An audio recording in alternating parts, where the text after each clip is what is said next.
ดีเด้อพี่น้องเด้อทักทายสบายดีน้ำท่วมเพื่อนเรียนจอยเลยพี่น้องเอ้ย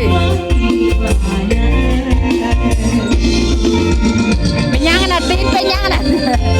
ตีนเป็นยังน่ะนะฮะ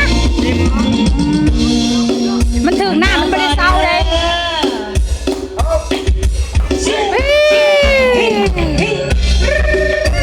สลองน้ำท่วมเรียนจอยเรียนเจ้าโอ้โหหอดมาแล้ว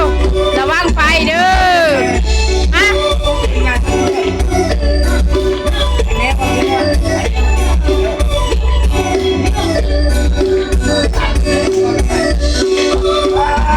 ท่วมเลยเด้อพี่น้องเฮ้ยจอนน้ำท่วมแล้วพี่น้องเพื่อนเรียนจอยน้ำท่วมแล้วนี่เรียบร้อยพี่น้องเอ้ยทักทายสบายดีเด้อพี่น้องเด้อชาวบ้านเรานาน้ำท่วมเลยเด้อข่อยก็ย่านปิงข่อยก็ได้ ข่อยย่านปิง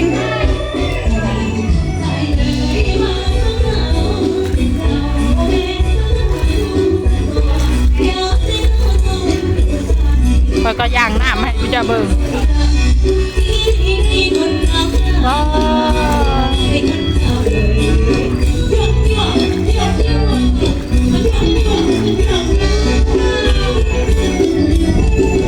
ยืดเด้อ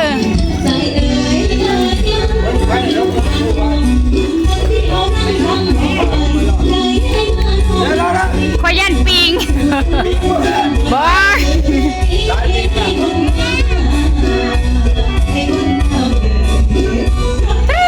สลองน้ำท่วมบะ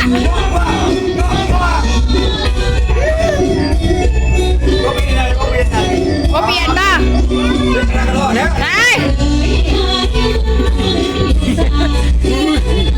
ใส่ยังไงใส่กะหรี่มันเลยก็มันเอื้อนนี่ยาวนี่เล่นบ่ก็มันลอยมาโอ้ต้นใหญ่ขนาดนางบริการเจ้าเป็นนางบริการเจ้า